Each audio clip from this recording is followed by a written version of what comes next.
안녕하세요. 신우 때문에 졸지의 시댁과 연끄는 30대 여성입니다. 남편과는 대학교 시절에 동아리 활동을 하며 알게 된 사이예요. 이후로 한 1년간 가깝게 지내다가 남편은 군대에 갔고 저는 미국으로 유학을 갔습니다. 이후로는 한동안 연락이 닿질 않았고요. 그러던 어느 날 친구 한 명이 남편이 제 소식을 수소문한다는 이야기를 전해주었어요. 저만 괜찮으면 제 연락처를 알려줘도 되겠냐 묻길래 그러라 했습니다. 저도 종종 남편 생각이 났었거든요.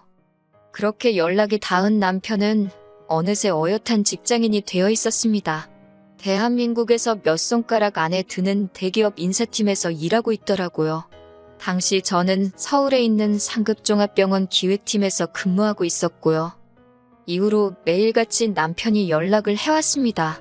회사와 저희 병원이 멀지 않다 보니 커피 한 잔, 맥주 한 잔 그런 약속을 거절하는 것도 쉽지 않았네요. 그래서 솔직히 한동안은 남편이 귀찮기도 했는데 남편은 눈치도 없는 사람 마냥 거의 반년을 한결같이 들이대더라고요. 그런 남편에게 결국 제가 마음의 문을 열면서 저희는 진지하게 사귀게 되었습니다.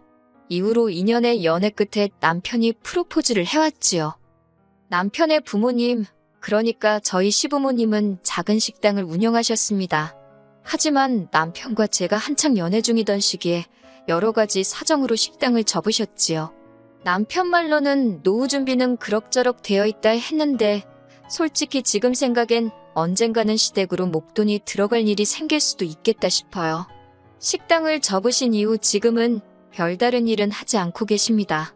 그나마 다행히도 월세 나오는 오피스텔 하나가 있어서 거기서 나오는 돈으로 그달그달 생활하고 계세요.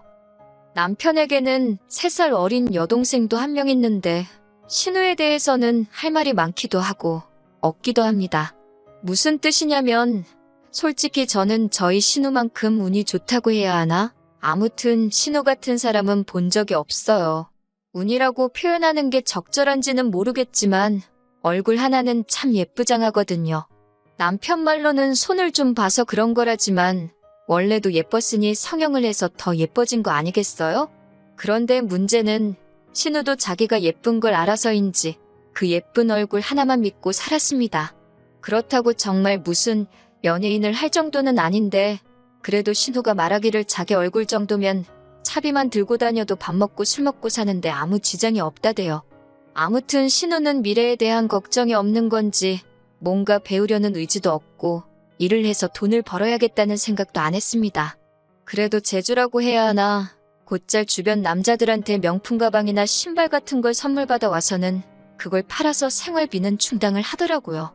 그러다 정 사정이 여의치 않을 때는 어머님 아버님한테 손을 벌리는 듯 했고요. 솔직히 신우가 저한테 돈을 빌려달라고 한 것도 아니니 제가 나설 자리는 아니었겠지만 옆에서 보고 있자니 참으로 딱하고 황당하더라고요. 가족 중 누구 한 명 제대로 신우한테 정신 차리고 살라 소리를 안 하는 게요. 그렇다고 올케인 제가 그 말을 대신 할 수도 없잖아요?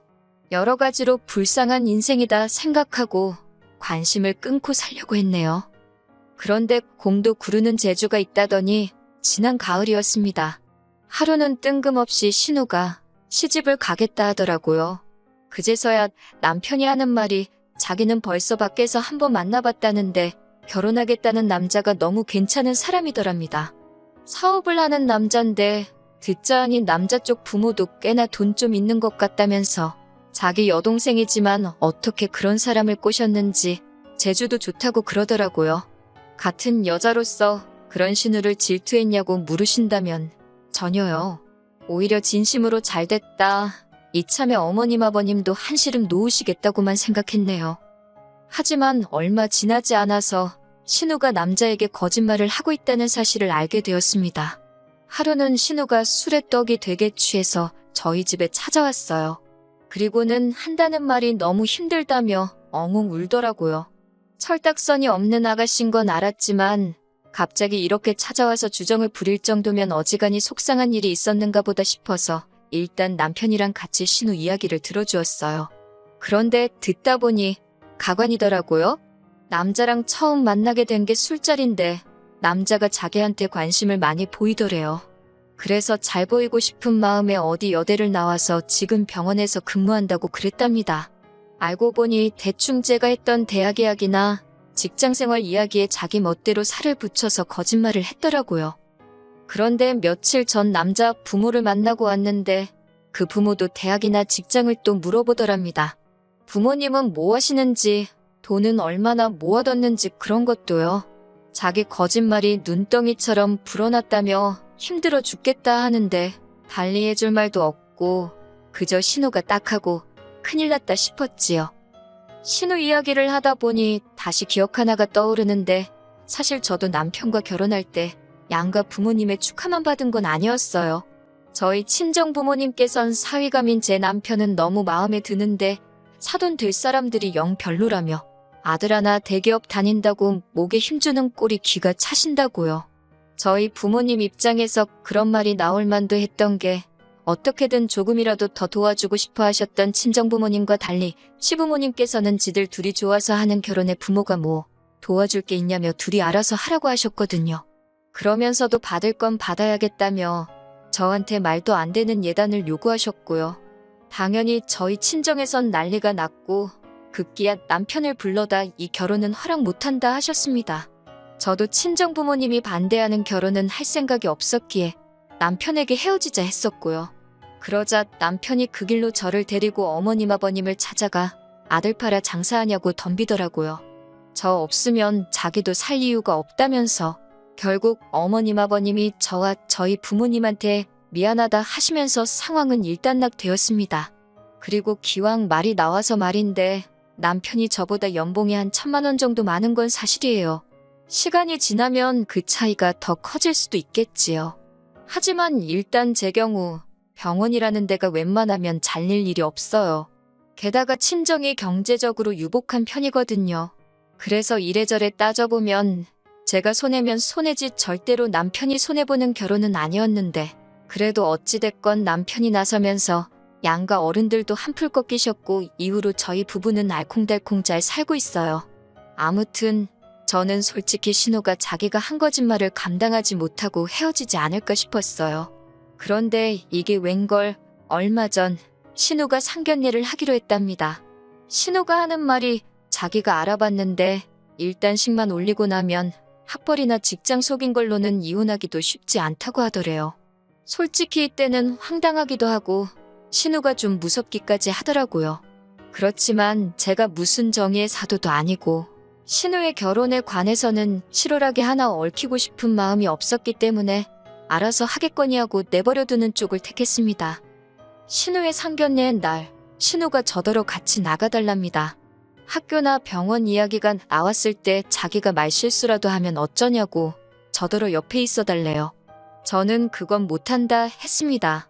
그렇게 하면 어찌 보면 공범이 되는 건데 제가 아가씨가 거짓말하고 다니는 것까지야 어떻게 막을 수가 없지만 그걸 도와줄 수는 없는 거라고요. 이것 때문에 저 시부모님한테 정말 욕을 바가지로 얻어먹었습니다. 신우가 좋은 사람 만나서 시집 간다는데 신보가 고약하다는 둥, 질투하냐는 둥, 별의별 소리를 다 들었네요. 어머님이 저더런 네 친동생이었어도 그랬겠냐 하시는데 제 친동생이었으면 진작에 머리털 다 잡아 뽑아놨을 거라고 받아치고 나서야 잠잠해졌지요. 이후로 신우의 결혼이 어떻게 진행되고 있는지 아예 관심을 끊었습니다.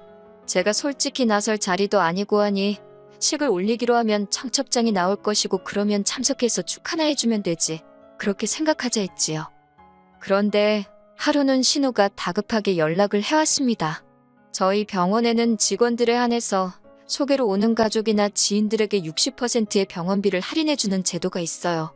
예전에 어머님도 한번 혜택을 보셨기 때문에 남편은 물론이고 시댁 식구들 모두 그런 제도가 있다는 걸 알고 있지요. 그런데 신우가 갑자기 그걸 이야기하면서 자기 시어머니 되실 분이 저희 병원으로 가고 있다는 겁니다. 다른 병원에서 백내장 수술을 하기로 하셨는데 자기가 아무 생각 없이 그 병원 너무 비싸다며 그 혜택 이야기를 했다는 거예요. 자기는 돈이 없으신 분도 아니고 해서 할인받자고 병원을 옮기실 줄은 몰랐다면서 그러면서 저더러 일단 제 이름으로 할인 좀 해달랍니다. 자기는 지금 지방이라서 병원에 쫓아와 볼 수도 없다고. 이게 무슨 말도 안 되는 상황인가 싶어서 황당하기 짝이 없더라고요. 무엇보다 그 두 번의 혜택 중 이미 한 번은 연초에 쓴 상태였고 남은 한 번은 저희 이모가 쓰기로 되어 있었어요. 복잡한 치과 치료라서 돈이 많이 들기도 했고 그런 걸 떠나서 진작부터 이모한테 쓰게 해드린다고 약속해 놓은 상황이었으니까요. 신우한테도 알아듣게끔 상황 설명을 했지만 신우는 막무가내였어요.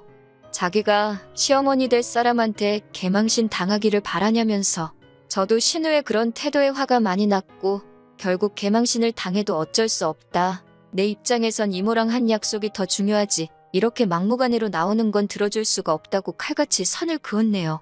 그리고 무엇보다도 아가씨 거짓말에는 조금도 얽히기 싫으니 와서 아가씨가 직접 해결을 하던지 하라고요. 그리고 결론부터 말씀드리자면 그 남자 쪽 어머니란 분 보통이 아니시더라고요. 이미 상황 파악을 다 했다며 신우를 통해 알려오길 병원에 백내장 수술하러 온다는 것도 핑계에 불과했고 사실은 신우가 진짜 병원에서 일을 하는지 확인하러 온 거였다대요. 그뿐만 아니라 신우가 나왔다고 한 대학교에 가서 졸업생 이름에 신우가 있는지도 확인하고 왔다고요. 여기까지 듣는데 저는 솔직히 소름이 다 끼치던걸요. 시어머니 될 사람이 내 뒷조사를 하고 다녔다니 상상만으로도 끔찍하잖아요. 하지만 신우는 그쪽에다 대고 왜 내 뒷조사를 하고 다녔냐고 제대로 따져보지도 못한 모양이었습니다. 그도 그럴 것이 신우가 벌려놓은 거짓말이 너무 많았으니까요. 솔직히 저는 오히려 그쪽에서 신우 머리채 안 잡은 게 용하다 싶대요. 이 일로 저는 또다시 시부모님한테 정말 욕을 있는 대로 들었습니다. 애시당초 신우가 거짓말을 했다는 사실은 아랑곳하지 않으시고 이 모든 게 마치 제가 신우한테 질투를 해서 협조를 안 해줘서 신우가 파혼당했다는 식으로 말이지요. 그러자 남편이 또 한 번 나서서는 어머님더러 부끄러운 줄 아시라고 소리를 지르대요. 딸이냐고 하나 있는 거 단속도 안 하고 지멋대로 살게 내버려 두실 때는 언제고 이제 와서 시집 못 가는 걸 누구 탓을 하냐고 말이에요.